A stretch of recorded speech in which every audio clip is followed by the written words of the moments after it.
I'm Lily Langstaff, and this is Parking Buds.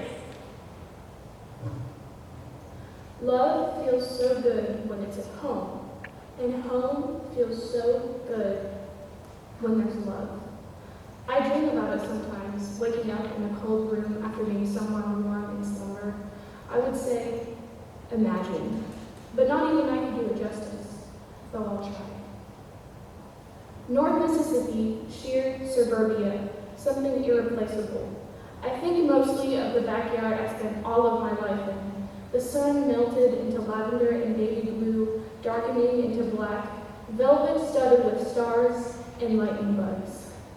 The lightning bugs were largely symbolic for my childhood, encouraging words into my brain that just felt and still feel right. Chemiluminescence.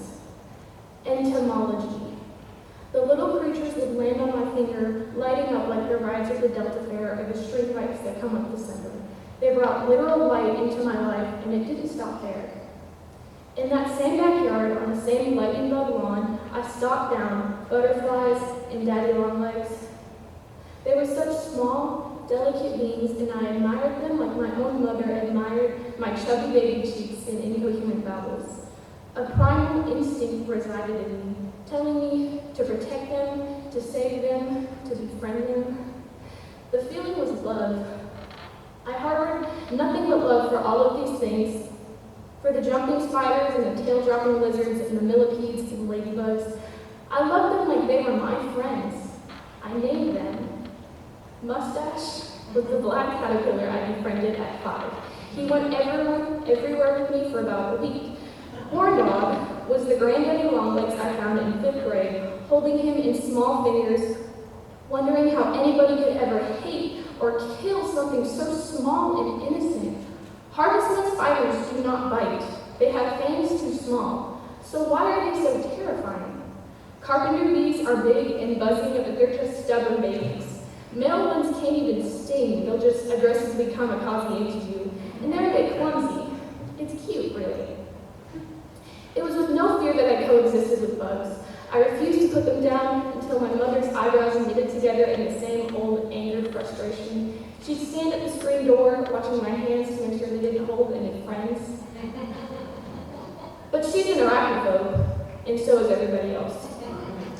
And I apologize to every person reading or hearing this that their home isn't my backyard.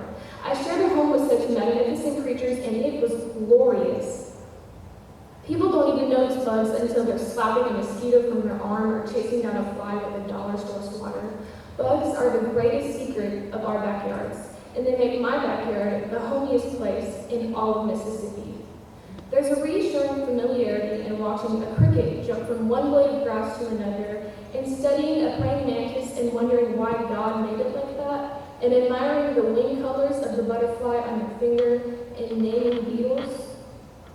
I can close my eyes and be home in my own backyard, with humid wind blowing and bare feet on grass greener than envy. I realized recently how important it was that I was raised with a big backyard open to woods. It shaped me to be a true entomophile, for lack of a better word. It's in the little things, from my collection of bead socks to my inability to step on an ant. No matter how small, we must always remember that compared to the rest of the universe, we're infinitesimally tiny. It must be terrifying to be a bug under a sneaker. I've developed habits of watching my step and looking closely at trees and bushes, at cracks in the sidewalk, at the sky.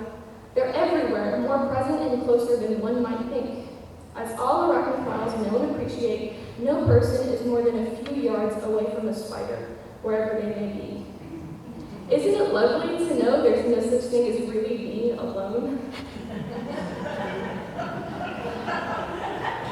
Now, as a junior in high school, living away from my backyard and my family and everything I've ever known, it's clear that old habits die hard.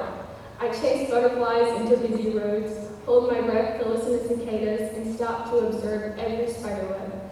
At least once a week, I sweep up a dead ladybug or moth, and I just can't throw it in the trash. No matter how much I try not to think about it, I always end up behind the building I live in, letting it rest under the same tree, under the same sky. I think I accidentally killed a little beetle once, and I wept over him for longer than I should have. But everything needs and deserves love, and who else would love something so unnoticed and hated? Whenever I let free a spider that found its way into my bathroom or into my room, or pick up a ladybug, or watch an ant and wonder where he might be going, I think of the backyard and the bugs that raised me. Thank you.